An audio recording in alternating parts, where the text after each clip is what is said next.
YouTube के सभी दर्शकों को मेरा नमस्कार है। स्वागत है आप सबका इस वीडियो में। इससे पहले कि मैं आपको इस वीडियो में ले जाऊं, मैं अपना परिचय देना चाहता हूं। मैं विनय कुमार कश्यप छत्तीसगढ़ राज्य न्यायिक सेवा से 33 साल सर्विस करने के बाद सेवानिवृत्त हुआ हूं और मैं जिला एवं सत्र न्यायाधीश के पद पर 10 साल कार्य करने के बाद सेवानिवृत्त हुआ। आज हम गिरफ्तारी और जमानत के जो प्रावधान है दंड प्रक्रिया संहिता पे क्रिमिनल प्रोसीजर कोड में, उस पर बातचीत करने के लिए यहाँ आए हैं। ये बहुत ही महत्वपूर्ण विषय है और इसके बारे में सभी नागरिकों को जानना आवश्यक है कि पुलिस गिरफ्तारी कब करती है और गिरफ्तारी के बाद जो गिरफ्तार व्यक्ति के क्या अधिकार हैं, इन सब के बारे में सभी को जानकारी होना जरूरी है। इसलिए इस विषय पे ये वीडियो तैयार किया जा रहा है। इससे पहले कि हम गिरफ्तारी और जमानत पर बात करें, मैं आप लोगों को बताना चाहता हूं कि अपराध दो तरह के होते हैं, एक संज्ञेय अपराध और एक असंज्ञेय अपराध। संज्ञेय अपराध का मतलब है जिसमें पुलिस बिना वारंट के गिरफ्तार कर सकती है। सीआरपीसी की धारा 2C में संज्ञेय अपराध कॉग्निजेबल ऑफेंस की परिभाषा दी गई है, जो ये बताया गया है कि ऐसे अपराध जिसमें पुलिस बिना वारंट के गिरफ्तार कर सकती है और जिसमें 3 साल या उससे अधिक के कारावास का दंड दिया जा सकता है। ऐसे अपराध जिसमें 3 साल या उससे ज्यादा के कारावास का दंड मिलता है, वो वे संज्ञेय अपराध कहलाते हैं। अब असंज्ञेय अपराध क्या है? असंज्ञेय अपराध की परिभाषा क्रिमिनल प्रोसीजर कोड के सेक्शन 2L में दी गई है। वे अपराध जिसमें पुलिस वारंट के बिना गिरफ्तार नहीं कर सकती, वे असंज्ञेय अपराध कहलाते हैं, नॉन कॉग्निजेबल ऑफेंस। अब इसके बाद हम आते हैं कि जमानती अपराध और गैर जमानती अपराध से क्या मतलब। तो जमानती अपराध ऐसे अपराध हैं, ये मामूली प्रकृति के अपराध होते हैं जिसमें पुलिस गिरफ्तार करती है और फिर धारा 436 सीआरपीसी के तहत गिरफ्तार व्यक्ति को जमानत पर रिहा भी कर देती है। इसमें गिरफ्तार व्यक्ति को पुलिस के अधिकारी जिसने उसे गिरफ्तार किया उसकी संतुष्टि के योग्य एक जमानत बंद पत्र पेश करना होता है, एक जमानतदार पेश करना होता है और अपना पर्सनल बॉन्ड भरना रहता है। वो अगर पेश कर देता है जमानत और बॉन्ड, तो फिर वो पुलिस उसको जमानत पर छोड़ देती है। लेकिन गैर जमानती अपराध में पुलिस को जमानत पर छोड़ने का अधिकार नहीं है। यदि किसी व्यक्ति को गैर जमानती अपराध में पुलिस गिरफ्तार करती है तो फिर गिरफ्तारी करने के बाद पुलिस उसे उसका पहले मेडिकल परीक्षण कराएगी धारा 54 सीआरपीसी के तहत। फिर उसके बाद धारा 57 सीआरपीसी के मुताबिक उसे गिरफ्तारी के 24 घंटे के भीतर मजिस्ट्रेट के सामने पेश करना होता है, क्योंकि पुलिस 24 घंटे से ज्यादा किसी भी गिरफ्तार व्यक्ति को अपनी कस्टडी में नहीं रख सकती। ये कानून है। धारा 57 यही बताता है कि उसे 24 घंटे के भीतर पुलिस मजिस्ट्रेट के सामने पेश करती है। अब उसके बाद फिर गिरफ्तार व्यक्ति यदि कोर्ट से जमानत चाहता है, मजिस्ट्रेट से जमानत चाहता है, तो उसे धारा 437 सीआरपीसी के तहत आवेदन देना होता है, क्योंकि गैर जमानती अपराध में जमानत का प्रावधान धारा 437 सीआरपीसी के तहत है, जो कि यह बताती है कि मजिस्ट्रेट ऐसे मैंने 437 के तहत जमानत देता है, देगा यदि मामला जमानत के लायक पाता है तो। लेकिन उसमें एक कंडीशन ये है कि जो महत्वपूर्ण है कि यदि अपराध आजीवन कारावास और मृत्युदंड से दंडनीय है तो फिर मजिस्ट्रेट उसमें जमानत नहीं देगा। और इसके साथ ही और भी आधार हैं जो धारा 437 में दिए गए हैं, सीआरपीसी की धारा 437 में, जिसमें मजिस्ट्रेट जमानत नहीं देता। तो ये तो हो गया मजिस्ट्रेट के सामने। फिर उसके बाद जमानत अगर उसको नहीं स्वीकारता मजिस्ट्रेट, तो फिर मजिस्ट्रेट उसका जेल वारंट तैयार करके उस अपराधी को, गिरफ्तार व्यक्ति को जुडिशियल कस्टडी में जेल भेज देता है। ये तो हो गए हमारे संज्ञेय अपराध और गैर जमानती अपराध के जमानती और गैर जमानती अपराध के संबंध में जो प्रावधान है। अब यहां हमें ये ध्यान रखना है कि पुलिस बिना वारंट के कैसे गिरफ्तार कर सकती है। तो इस संबंध में धारा 41 सीआरपीसी की धारा 41 में बताया गया है कि पुलिस बिना वारंट के कब, किन परिस्थितियों में गिरफ्तार कर सकती है। निश्चित रूप से इसमें पुलिस को लगना चाहिए कि कोई अपराध, संज्ञेय अपराध हुआ है, तब वो ऐसे मामले में किसी व्यक्ति को गिरफ्तार कर सकती है। धारा 154 सीआरपीसी किसी संज्ञेय अपराध की सूचना पुलिस को दिए जाने पर पुलिस को बाध्य करती है कि पुलिस उस अपराध की सूचना की प्रथम सूचना रिपोर्ट एक प्रिस्क्राइब्ड प्रोफार्मा में लिखबद्ध करे और क्राइम रजिस्टर करके उसका इन्वेस्टिगेशन शुरू करे। लेकिन यहां एक बात और बताना चाहूंगा कि 2010 से पहले पुलिस एफआईआर रजिस्टर करने के तुरंत बाद अपराधी को या जिसके खिलाफ एफआईआर दर्ज हुई है उसको गिरफ्तार कर लेती थी। इस ऐसे में कई बार झूठी शिकायत पर, झूठी रिपोर्ट होने पर भी पुलिस निर्दोष व्यक्तियों को गिरफ्तार कर लेती थी। इससे लोगों को परेशानी होती थी, प्रताड़ित होते थे। तब फिर विधायिका ने 2010 में एक संशोधन किया जिसमें यह कहा गया कि यदि कोई संज्ञेय अपराध 7 साल से कम तक की सजा से दंडनीय है तो ऐसे मामले में पुलिस अपराधी को सीधे गिरफ्तार ना करे, बल्कि उसे नोटिस दे, धारा 41A के तहत एक नोटिस दे और उस नोटिस के पालन में उस व्यक्ति को थाना में बुलाए और उससे पूछताछ करे। और फिर अगर जरूरी समझता है पुलिस अधिकारी तो उस व्यक्ति की गिरफ्तारी करे, लेकिन गिरफ्तारी करने के कारणों को स्पष्ट रूप से लिखबद्ध करे।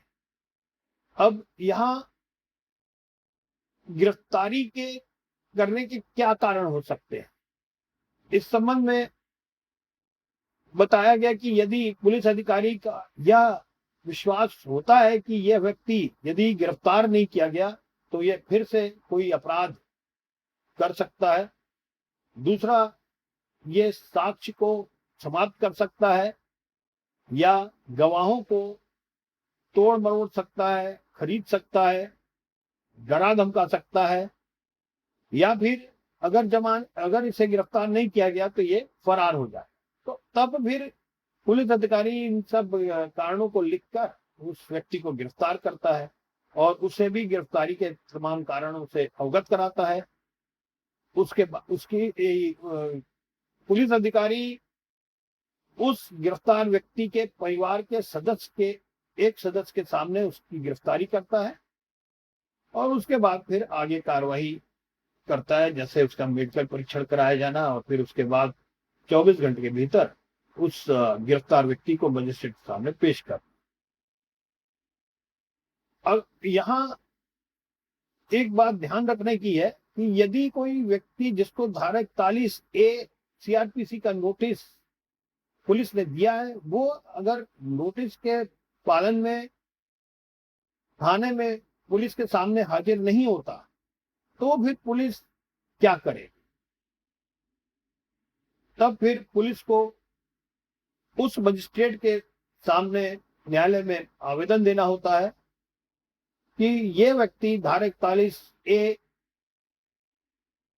सीआरपीसी के नोटिस के पालन में उपस्थित नहीं हुआ, इसलिए इस व्यक्ति की गिरफ्तारी की अनुमति दिया जाए।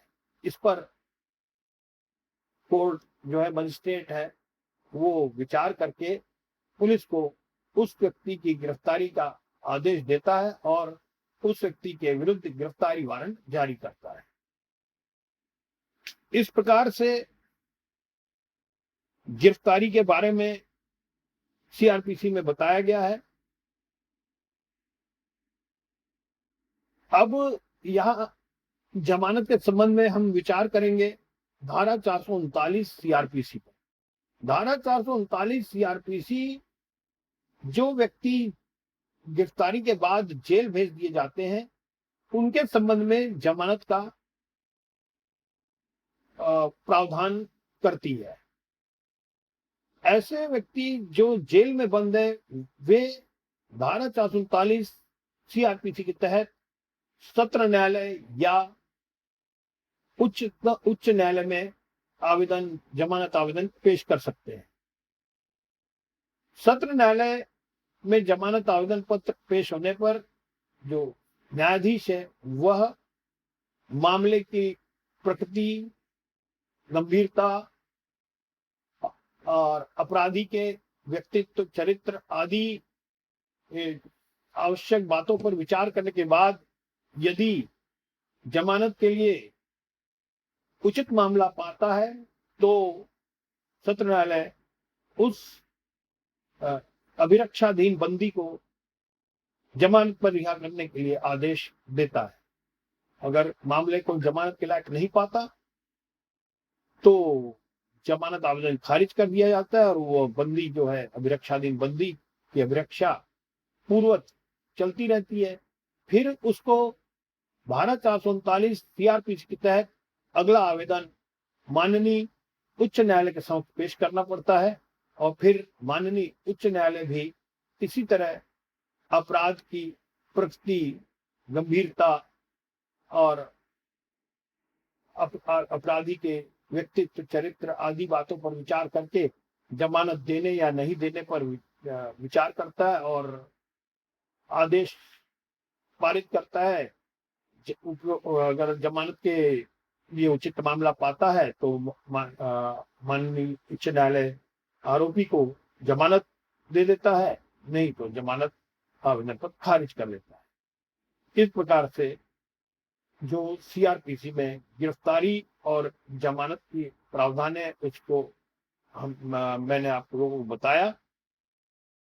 यहाँ यह बात ध्यान देने वाली है कि पुलिस 2010 में जो 41A का जो संशोधन हुआ उसके बाद भी ऐसे मामले जिसमें 7 साल से कम तक की सजा का प्रावधान है उसमें गिरफ्तारी सीधे कर लेती थी, 41A के नोटिस भेजने का पालन नहीं करती थी और तमाम अनावश्यक अनुचित गिरफ्तारियां होती थी, लोग परेशान होते थे।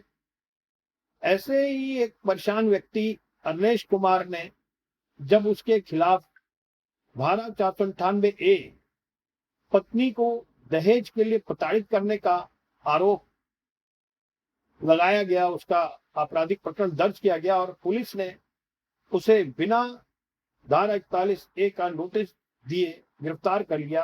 तब फिर उसने माननीय सुप्रीम कोर्ट में आवेदन दिया। आगे माननीय सुप्रीम कोर्ट ने उसके आवेदन पर गंभीरता से विचार करते हुए ऐसे मामले में पुलिस को और कोर्ट को निर्देश दिए कि भाई जिसमें 7 साल से कम की सजा का प्रावधान है, ऐसे में बिना आरोपी को धारा 41A सीआरपीसी का नोटिस दिए गिरफ्तार न किया जाए, और अगर ऐसा होता है बिना नोटिस को गिरफ्तार किया जाता है तो उसे जमानत पर छोड़ दिया जाएगा।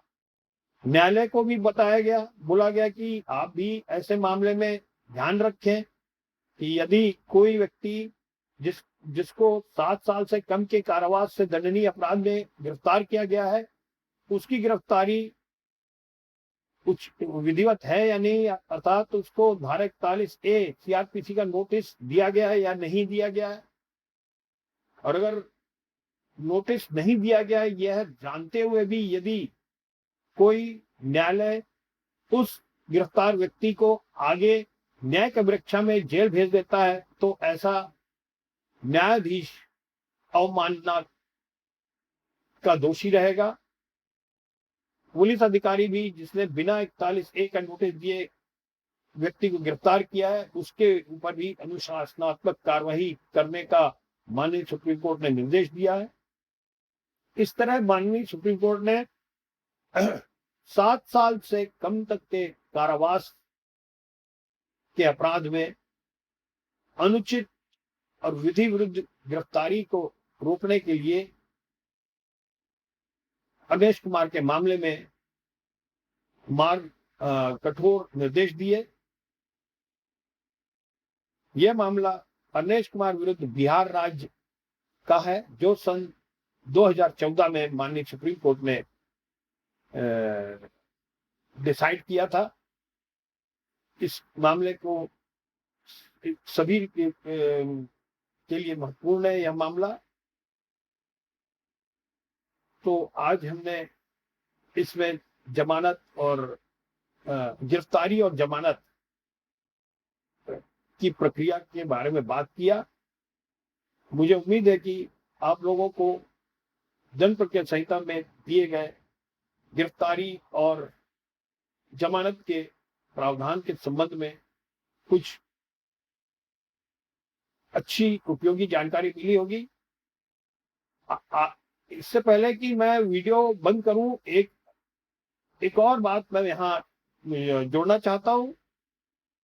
सीआरपीसी में एक धारा 438 है जिसमें अग्रिम जमानत का प्रावधान दिया गया है। ये अग्रिम जमानत क्या है?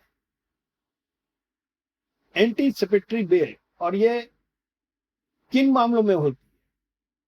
जब किसी व्यक्ति के खिलाफ पुलिस में कोई